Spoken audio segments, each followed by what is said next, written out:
Aku ada di sela bergasnya makanan, ketan bubuk. Apa ingatan paling melekat yang ada dalam diri kalian ketika mengingat makanan ini? Ketan adalah kudapan yang nikmat disantap dalam suasana apapun.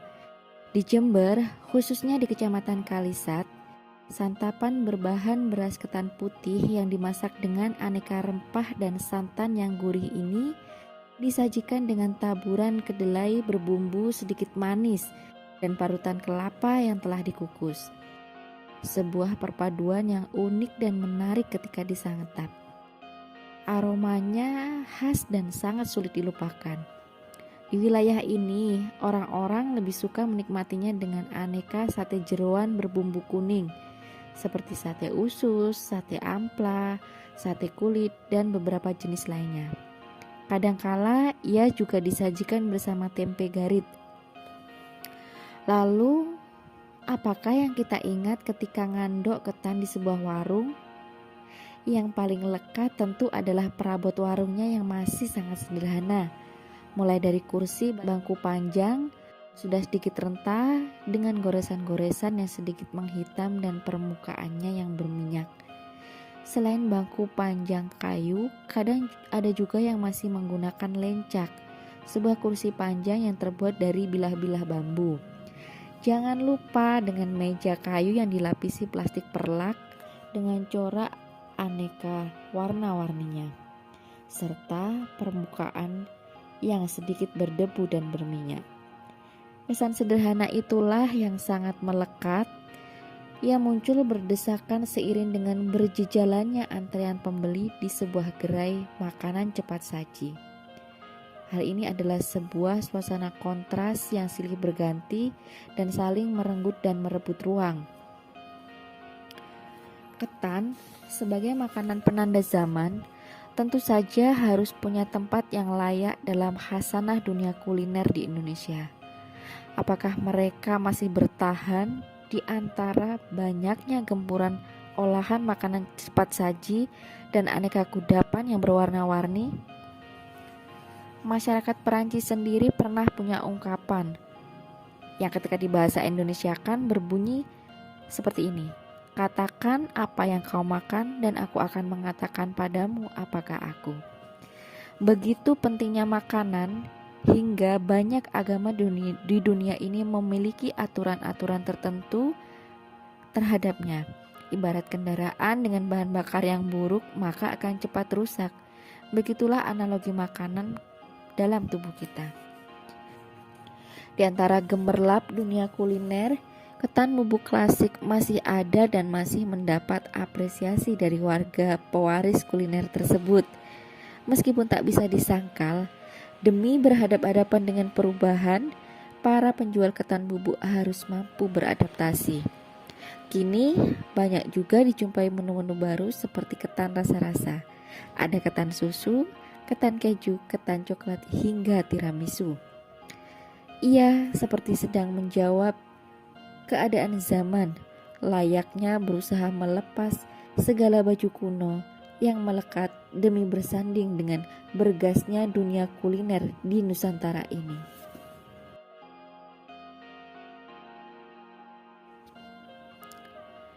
Kisah yang terlupakan di tengah bisingnya irama mesin. Ketam kayu manual adalah perkakas pertukangan jadul yang menjadi alat utama pada proses pengerjaan kayu. Ia berfungsi untuk menghaluskan permukaan kayu. Di beberapa daerah penyebutannya menjadi berbeda-beda. Ada yang menyebutnya dengan pasrah, selasah, dan beberapa istilah lainnya. Ketam kayu merupakan alat produksi penanda zaman yang tentu saja melahirkan banyak kisah. Ia adalah kisah panjang yang dimiliki oleh seorang tukang kayu. Ibaratnya waktu, ia datang disambut oleh meriahnya suara anak-anak kecil yang pulang dalam kesunyian menjelang maghrib tiba. Ketam lekat dengan tas perkakasnya yang unik, terbuat dari karung bekas kantong beras dengan tali pengikatnya berupa tampar berukuran kecil yang sudah usang dan tidak terpakai. Di dalam tas tersebut biasanya berisi aneka ketam kayu dengan berbagai ukuran serta beberapa alat pertukangan lainnya. Biasanya penggunaannya disesuaikan dengan jenis panjang kayu yang akan dihaluskan permukaannya. Di wilayah Jember dan sekitarnya, tas perkakas ini disebut sebagai tekoteh. Ia umum diucapkan oleh masyarakat dengan bahasa Madura.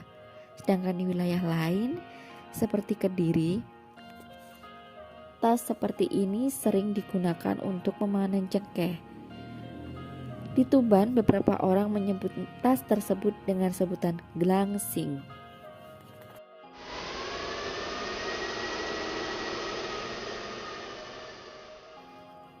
Kini, ketam kayu dan beberapa perkakas-perkakas tradisional merupakan penunjang keberadaan arsitektur yang mulai dilupakan seiring dengan hadirnya ledakan teknologi.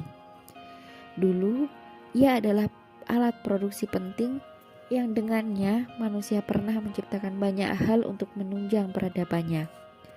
Ketam kayu dan beberapa alat penunjang lainnya yang masih tradisional digeser dengan mesin-mesin berirama bising dengan tujuan yang katanya lebih efisien. Kisahnya hampir dilupakan seiring dengan desakan kemunculan mesin-mesin listrik. Tergantikan oleh sesuatu yang dianggap nyaman, apakah juga berarti kita harus menghapusnya dalam kenangan? Ibaratnya manusia, ketam adalah makhluk renta yang mungkin kini hanya tergeletak di pojokan rumah.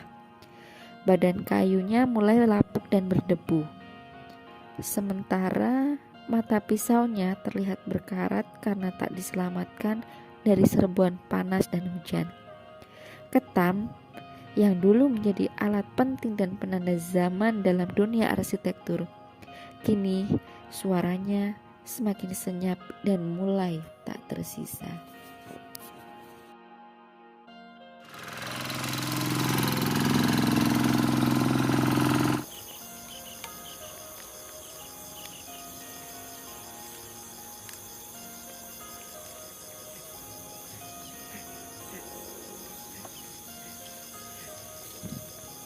Yang luruh, dunia-dunia sunyi yang terabaikan. Nisam lahir pada tahun 1941 di sebuah wilayah bernama Kotok. Ia menjalani sekolah dasar selama 3 tahun di Subo dan menikmati masa tuanya di kampung Lorskal. Lahir sebagai anak bungsu dari pasangan Saman dan Busani, ia mempunyai kakak perempuan yang bernama Neha. Ibunya kelahiran Kotok Gumuksari, sedangkan Saman, ayahnya, berasal dari desa Bedadung, kecamatan Pakusari. Di masa mudanya, orang mengenal Nisam sebagai penarik becak. Adakah yang memiliki kenangan masa kecil berangkat sekolah diantarkan oleh becak beliau? Ia selalu ada di sudut kenangan masa kecil anak-anak di Kecamatan Kalisat. Nisam adalah orang biasa. Ia jarang dibicarakan, bahkan seringkali terabaikan. Namun, bagi sebagian orang, sosoknya adalah penanda zaman yang tak lekang oleh waktu. Dulu, ia adalah mantan tukang becak di Kecamatan Kalisat yang juga pernah menjadi hansip sejak masa-masa kelam pada tahun 1960-an. Nisam benar-benar adalah manusia biasa, orang baik yang juga punya dosa, sebagaimana manusia biasa. Lelaki yang memiliki alergi udang ini senang sekali bercerita tentang masa mudanya, pengalamannya ketika mengayuh becak, menjadi hansip, dan kadang juga beromantisme dengan kenakalan-kenakalan di masa mudanya. Ketika menceritakan hal yang dianggapnya lucu, Nisam akan tergelak sampai matanya hanya tinggal seperti garis yang samar. Kalau berkisah tentang hal-hal yang dirasa membuatnya sebal dan marah, kedua alisnya seperti menyatu dan menimbulkan kerutan di dahinya, dibarengi dengan gerutuan yang terdengar samar. Begitulah Nisam, kadang tertawa dan kadang juga bisa marah. Sepeninggal istrinya, Nisam tinggal seorang diri di sepetak tanah milik warga dengan bangunan bambu berukuran 1,5 hingga 2 meter buatan Jumali. Saat pagi tiba, dia berjalan kaki menuju pasar di pusat keramaian Kalisat. Di sana ia akan berkelakar dan bermain cos bahkan dengan orang-orang yang usianya jauh di bawahnya. Di setiap malam, langkah kakinya yang khas dengan sandal yang diseret akrab dengan terdengar di telinga. Itu tandanya Nisam sedang menghampiri warung ketan tikungan milik Ijen dan berkumpul dengan anak-anak muda yang kebetulan nongkrong di sana. Sesungguhnya, meskipun hidup dalam sunyi, Nisam selalu merindukan suasana riuh. Ia tak benar-benar menyukai sepi. Sabtu 24 Juli 2021. Nisam berpulang dalam damai di peluk kesunyian. Lepas maghrib, dalam gerimis tipis yang menerpa kampung utara stasiun Kalisat. Orang biasa itu telah pergi. Kepergiannya diantarkan oleh banyak orang. Orang-orang sepertinya tahu, meski menjalani hidup dengan sepi, tapi Nisam merindukan keramaian setiap saat. Itulah mengapa orang-orang beramai-ramai mengantarnya ke peristirahatan terakhir. Entah mengapa, orang-orang biasa dianggap tidak berhak untuk mempunyai kisah kehidupannya sendiri. Kisah-kisah mereka dianggap lenyap dan tak layak lagi diceritakan. Padahal seharusnya semua manusia punya kedudukan dan porsi yang sama dalam penceritaan. Kisah-kisah orang biasa ini seolah lenyap seperti kesunyian hidup Nisam. Tidak ada yang merasa tertarik untuk membidik kisahnya. Semua diluruhkan oleh kisah-kisah bombastis dan dianggap heroik. Kisah orang-orang biasa perlahan punah dalam ingatan dan mungkin juga kelak luruh dalam kamus kehidupan kita. Mari kita kenang selama dan semampu kita.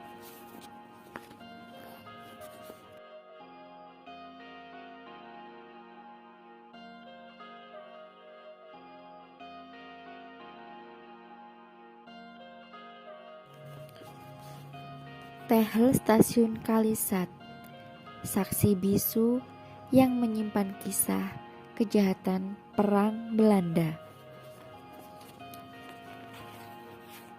Sebuah kejahatan perang Belanda terjadi di dekat stasiun Kalisat pada suatu hari di bulan September pada tahun 1947. Kisah ini adalah hasil pendalaman kami dari catatan dan cerita yang pernah dituturkan oleh Marjolein van Pahe dan Adi Setiawan pada hampir 8 tahun yang lalu. Kisah kelam itu kemudian ditampilkan ulang dalam bentuk seni instalasi oleh seniman Kalisat, Dai Arnil Sura. Masalah kejahatan perang Belanda belum umum dibicarakan di Indonesia. Padahal Indonesia turut memiliki sejarah kolonial yang melibatkan kejahatan perang Belanda, perbudakan, pembunuhan massal, pembersihan etnis, dan beberapa permasalahan lainnya. Namun hingga saat ini Belanda masih menghindar dari diskursus kejahatan perang, absen dari tuntutan hukum, dan berusaha menghaluskannya dengan istilah kekerasan. Bagaimana semestinya kita bersikap terhadap kasus kejahatan perang Belanda yang terus dipendam? Tehel stasiun Kalisat kini telah berganti keramik. Sebelumnya, dulu di sini terdapat tehel lantai berwarna kuning muda. Ya, sebenarnya hanya tehel biasa saja. Orang-orang menyebutnya sebagai tehel tahu sebab bentuknya yang seperti tahu. Cerita menjadi berbeda ketika pada 5 Oktober 2013 seorang teman dari komunitas Rodebuk Surabaya, Adi Setiawan, ia berkisah tentang kunjungannya bersama Marjolein van Pahe di kediaman Job Hutting di sebuah apartemen di Castrisum. Di balik tehel kuning muda itu ada kisah yang tertinggal tentang bagaimana seorang pejuang mempertahankan semangat juangnya. Tehel-tehel kuno mirip tahu ini adalah saksi bisu kejayaan ekonomi khususnya di bidang perkebunan dan transportasi di wilayah Kalisat. Ia juga menjadi saksi yang tak mampu bicara atas kekejaman tentara Belanda terhadap penduduk Indonesia di masa agresi militer. Hingga pada 17 Januari 1969, Tuan Job Hutting menguak kekejaman itu pada generasi muda di Belanda. Pada 74 tahun yang lalu, pasukan Belanda berhasil menguasai wilayah Jember. Tak lama kemudian, drama penyiksaan itu pun terjadi, seperti yang dituturkan oleh Job Hutting.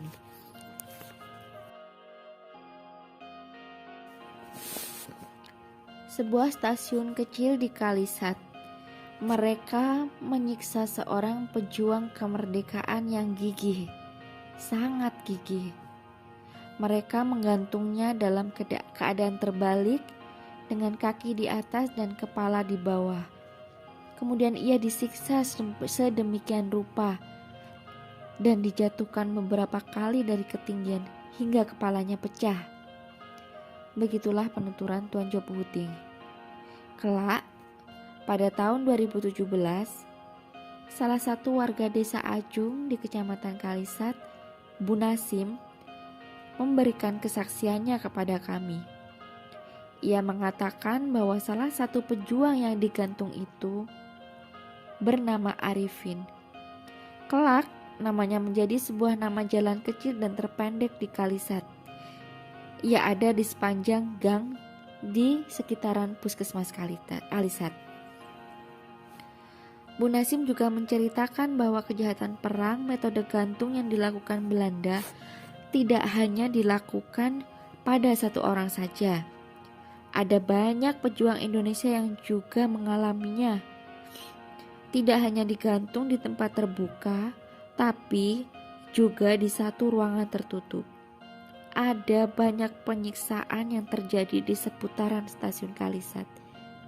Ada banyak kisah, ada banyak saksi bisu yang menyimpan banyak kisah terkait kejahatan perang Belanda di Indonesia.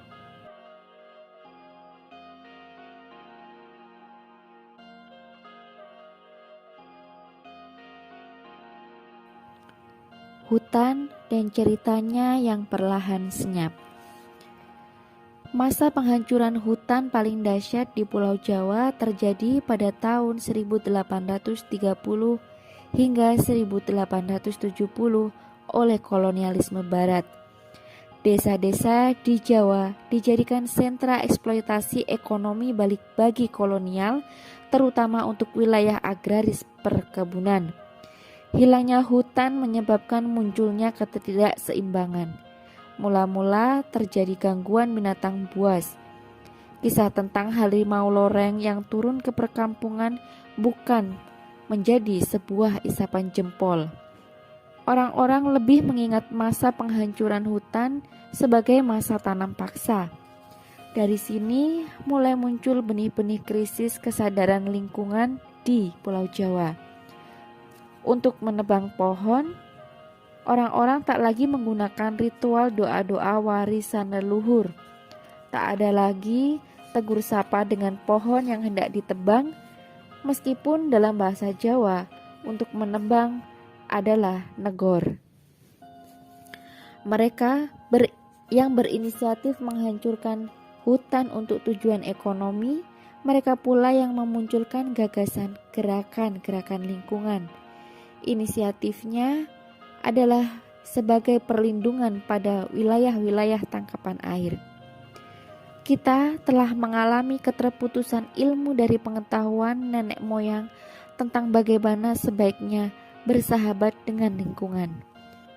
Kita tahu hutan memiliki dukungan yang luar biasa terhadap sektor pertanian. Hutan mencegah terjadinya polutan. Ketika hujan tiba, hutan akan menyerap air di dalam akar pepohonan dan tanahnya. Di hari lain, hutan akan membawa kesuburan pada daerah pertanian di sekitarnya. Sungai yang berasal dari hutan ini akan membawa air berkualitas baik hingga ke wilayah-wilayah pertanian yang dilaluinya.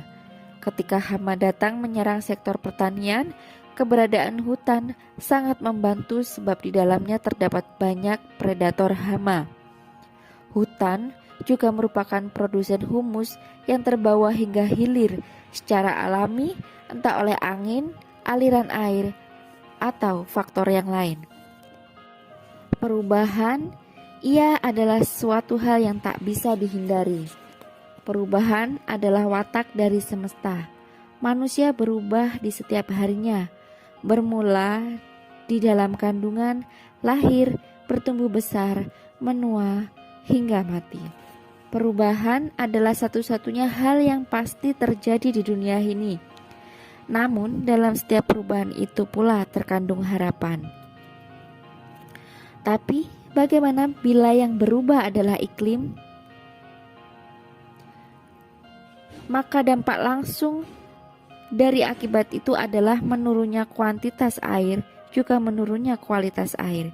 Bila air menjadi langka, maka kekacauan tak lagi bisa dihindari. Bila yang berubah adalah iklim, maka mata rantai kehidupan menjadi tak lagi harmonis. Hal ini disebabkan karena sesuatu telah terjadi dan mengganggu proses ekosistem di alam. Ada yang salah dari perubahan iklim. Ia membawa dampak mengerikan pada keanekaragaman hayati. Padahal tanpa keanekaragaman hayati, tidak ada masa depan bagi umat manusia. Apa artinya kemerdekaan bagi Indonesia? Kita bisa mandiri, berdiri di atas kaki sendiri, berdaulat atas hidup dan kehidupan kita tanpa harus dijajah oleh pihak lain dengan cara apapun. Kemerdekaan bagi Indonesia juga memiliki arti bahwa kita punya keluasan, hak dan kewajiban untuk menjaga hutan kita, sebab hutan adalah sumber kesejahteraan. Kita semua memiliki harapan besar. Usai acara digelar, kita akan semakin memiliki rasa cinta terhadap aneka jenis hutan di dunia ini. Semakin memiliki kesadaran akan pentingnya hutan, sebab barang-barang yang kita pakai sehari-hari semuanya berasal dari hutan. Bagaimanapun, hutan adalah tempat yang paling penting dalam hal keanekaragaman hayati dan iklim. Ia adalah paru-paru bumi. Ibarat manusia, Bila kita memiliki masalah dengan paru-paru, maka kita berpotensi mengalami beberapa kendala kesehatan seperti sesak nafas, batuk berkepanjangan, hingga sesuatu yang lebih parah lagi. Hutan menjadi hal penting yang tak bisa dipisahkan dan dilupakan begitu saja dalam kehidupan manusia. Namun, kini ceritanya mulai gelap, mulai sunyi, dan perlahan hilang.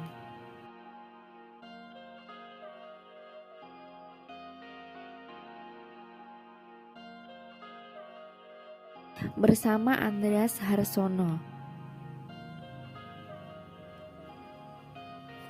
Diskusi bersama Andreas Harsono soal kekerasan etnik dan agama di Indonesia pasca Presiden Soeharto. Diskusi ini dilakukan pada tanggal 12 Desember 2021. Andreas Harsono menulis perjalanannya dari Sumatera sampai Papua serta mencatat setidaknya 90.000 orang yang mati dalam pembunuhan massal. Bukunya yang berjudul Race, Islam and Power, Ethnic and Religious Violence in Post-Soeharto Indonesia merupakan terbitan Monash University Publishing Melbourne pada tahun 2019. Harsono kelahiran Jember, namun kini ia tinggal di Jakarta. Bekerja sebagai peneliti Indonesia untuk Human Rights Watch. Kami percaya ruang-ruang belajar tidak hanya dimiliki oleh lingkup seputaran kota. Ia juga berhak dimiliki oleh sudut-sudut kampung dimanapun ia berada. Fokus penguasaan ilmu pengetahuan tidak adil bila disentralisasi di pusat kota saja. Sama halnya seperti yang dilakukan selama ini, seolah-olah desa tidak layak menjadi tempat berdialektika secara sehat. Berbicara soal keragaman dan bagaimana riuhnya sejarah kelam bangsa kita di masa lalu tentang kekerasan etnis dan agama bukan hanya monopoli para akademisi saja. Sudut-sudut desa juga mempunyai hak untuk membicarakannya dengan porsi yang cukup dan sudut pandang yang berbeda. Kalisat adalah sebuah wilayah pinggiran dengan kisah panjang tentang keberagaman. Tempat kami adalah kumpulan kisah-kisah tentang persinggahan dan persinggungan besar sejarah yang terjadi di Indonesia. Kami telah melalui banyak luka dan cerita untuk sampai pada titik hidup bersama dalam sebuah keragaman. Diskusi buku ini tentu memantik banyak ingatan kisah di masa lalu tentang apa yang disebut sebagai konsep hidup dalam keragaman. Kalisat itu dekat. Jika kalian merasa jauh dari tempat di mana kalian tinggal, maka itu hanya perlu didekatkan lagi. Mungkin tidak ada yang menarik dari tempat ini. Kami tentu saja tidak punya pantai yang indah untuk dijadikan objek wisata. Namun, kami punya kisah-kisah yang panjang untuk dibagikan sembari menikmati senja turun perlahan di balik stasiun Kalisat.